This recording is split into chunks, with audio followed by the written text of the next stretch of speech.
All right, on this episode of Bowks Talking Bouts, excited to be talking to an individual set to compete at the upcoming July 9th UFC Fight Night, an intriguing flyweight bout going down between Cortney Casey and Antonina Shevchenko, and happy to be welcoming Cortney back onto the show. How's your day going so far, Cortney? So far so good. Just got done training and everything. Got sparring later, so just trying to relax before then. Yeah, and getting in work at like the usual spaces and stuff like that. Like everything's like pretty normative in that regard. Haven't really switched up like the gym dynamics as much. Yeah, no, just kind of staying consistent and just kind of kept the camp going since we were supposed to fight back in April. So yeah, just everything kind of just stayed the same, just longer. Yeah, it seems like the MMA lab has been like a great sort of place. So like, why switch from a methodology that's working for you there?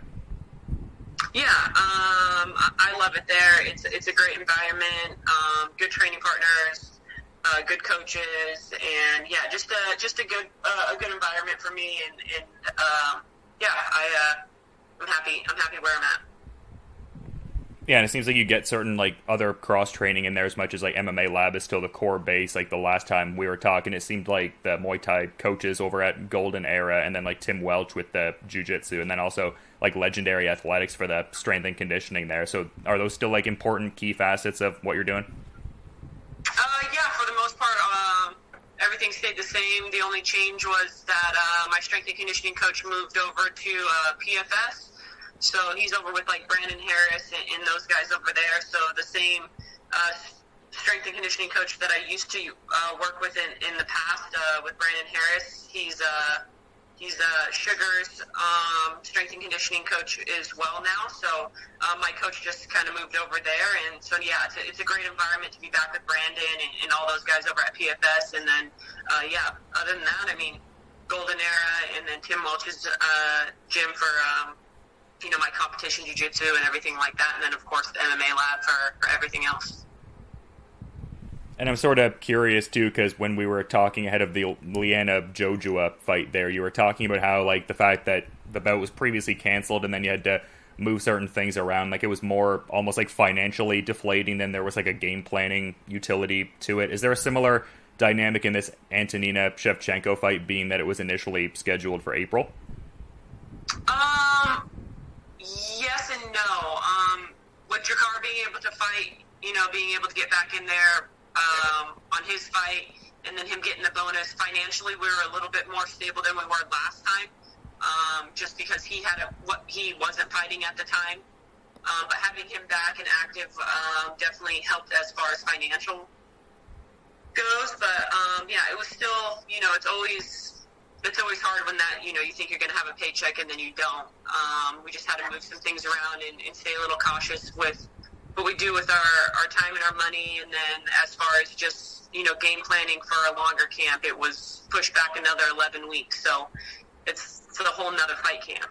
So, yeah, other than that, everything kind of stayed the same.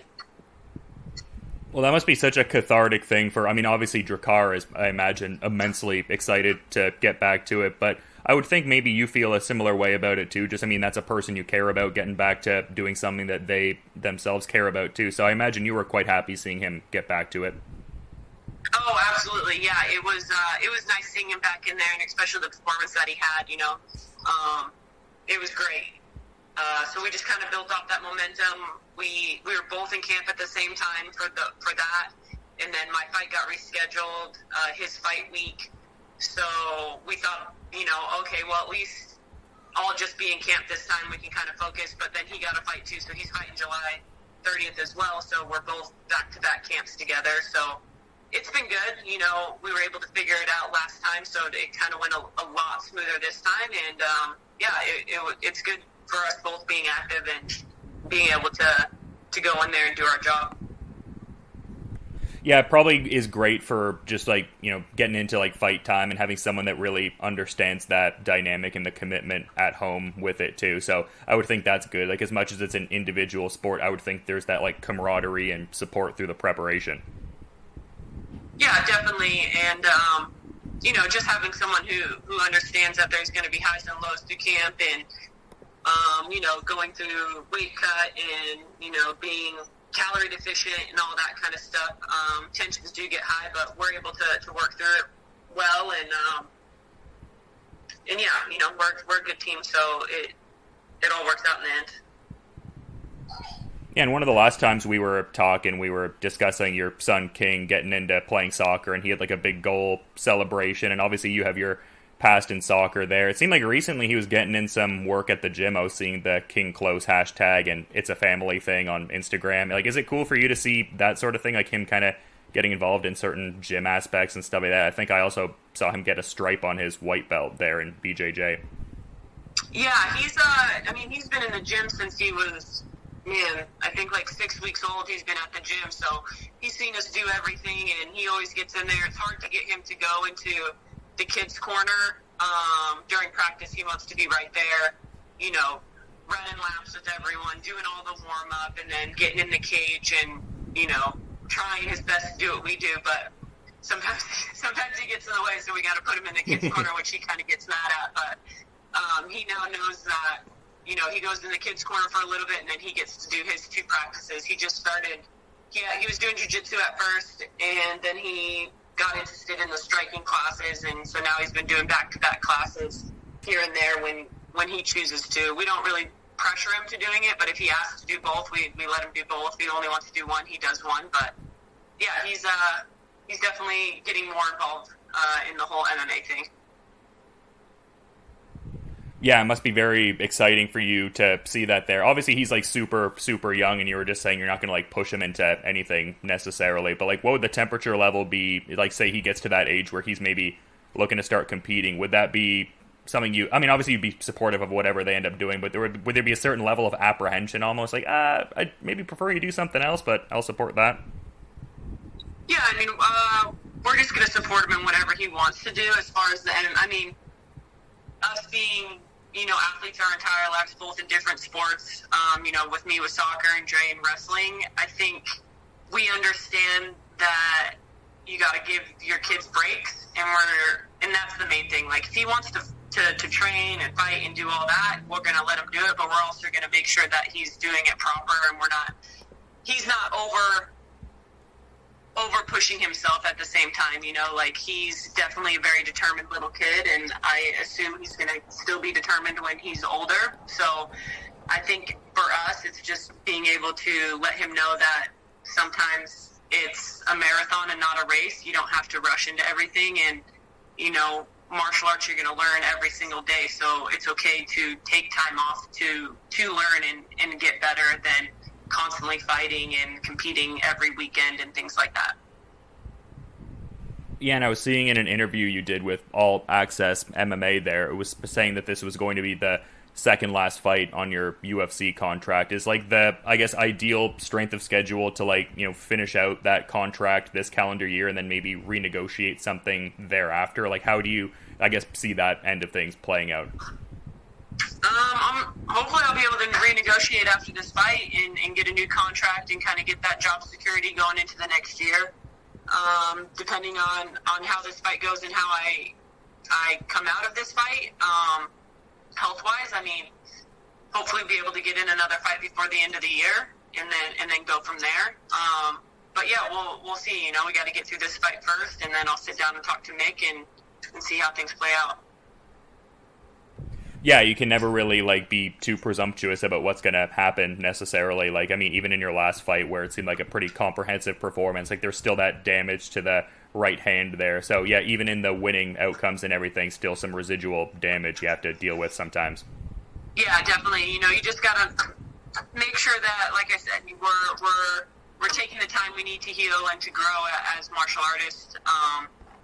And sometimes, you have to take a step back and not work through injuries, especially at my age now.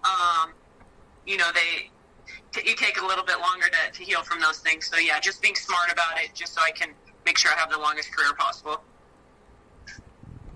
Yeah, for sure. All about that longevity for sure. But just in talking about your upcoming opponent here, Antonina Shevchenko, like what's the, I guess, general thoughts on, what she brings to the table skill set wise and just like with the resume she brings to the table? Like what are the general thoughts on your opponent heading into this one? just another girl standing across the cage for me at the end of the day. I fought southpaws in the past. She is. I'm pretty sure she's the tallest opponent I've ever faced. Other than that, she has that Muay Thai background. She's a heavy clinch game fighter. So, I feel like my team has come up with answers for all of that. And, yeah, we're just going to go out there and fight, hopefully. Hopefully we come out there and put on a good show for the fans. That's obviously what I like to do. So, hopefully she's ready to do the same thing. Yeah, and the different times I've talked to you, you've struck me more as someone focusing on their own individual refinement and what they're looking to do, as opposed to just like overly obsessing about the proclivities of their opponents. Yeah, I'm not too worried about my opponents. I know they're trying to better themselves, so I can't really say exactly what they're going to do. We just look at tendencies and patterns and things like that in past fights, and just things to be aware of. But at the end of the day, we're just trying to grow my game and be better in every aspect that I can be. I know that I have weaknesses. My coaches know that I have weaknesses. Sometimes we're on the same page on things. Sometimes I think I'm weaker in areas than they do. And we just come up with a good game plan to make sure that we're better each and every fight that we go into. And you sort of touched on it there, more relative to like specific physical elements, like talking about fighting like longer, like rangier kind of fighters in the past. But I would think just like the depth of resume that you have. I mean, you fought notable people across like 3 different weight classes at this point there, just with like, Ham being like a well-regarded atomweight in a lot of people's eyes there. So like how much of that composure is, lending itself to each subsequent performance, just like understanding like who you've been in there with and tested skills with previously as you keep refining? I mean, at the end of the day, like, I never wanted to be someone that had a padded record or didn't really fight big-name people. I've always prided myself on fighting the best of the best, whether they were, 105ers fighting at 15 or 125ers fighting at 15 or 135ers fighting at 25, things like that. I just really wanted to make sure that I was going out there and putting on the best show against the best girls in the world and in the divisions that I was in. So, I mean, I think with that just comes experience, and you just see a lot of different games.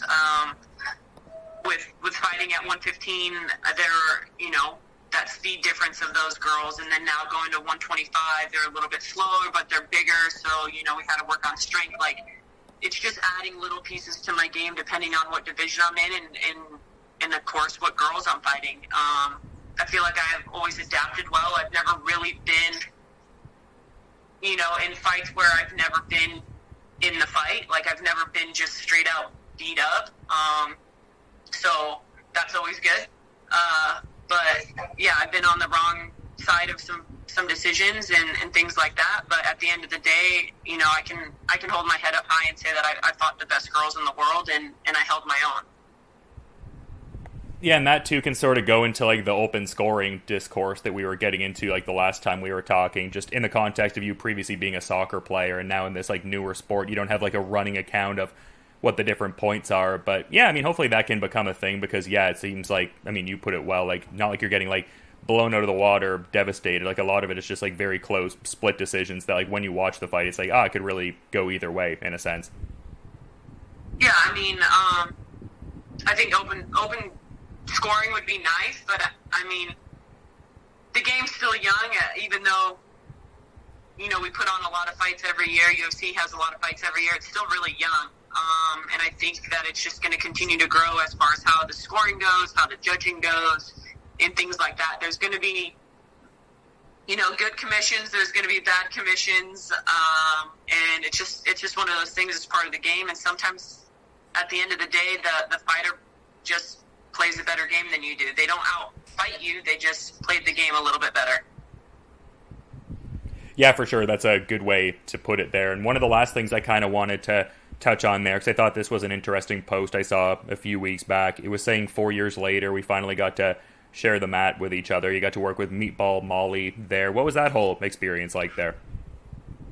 It was good. We met back in Detroit when she was helping out another UFC fighter, and that's when I met her. And we just clicked right away, and we always stayed in contact. And we had some things, plans to meet up and train, and just schedule conflicts or fights pulling out or someone getting a fight, so they had to focus on themselves, which we always understood. But she had that big win, and they scheduled her down at the Phoenix Card for some press, and we were able to get some work in and everything like that. So it was good. It was good to finally be able to get some training in with her and some laughs and all that. But yeah, she's a good person, and I look forward to being able to train with her more. Yeah, well, that's great to hear. Awesome to see two high-level fighters learning from each other and getting in that good work there. But you've been good with your time, Cortney, and I always appreciate getting to talk to you ahead of these different fights. So just wondering if there's maybe anything you might want to add as a parting thought as we're kind of wrapping up here. No, I'm good. Well, if you're good, I'm good. And this is going to be a great fight coming up here, which goes down on July the 9th. Very consequential and exciting-looking flyweight fight between Antonina Shevchenko and Cortney Casey. And yeah, to reiterate, always fun having you on the show, Cortney, and just hopefully you enjoy the rest of your day there. Yeah, thank you. I appreciate you having me on, and you have a great day as well.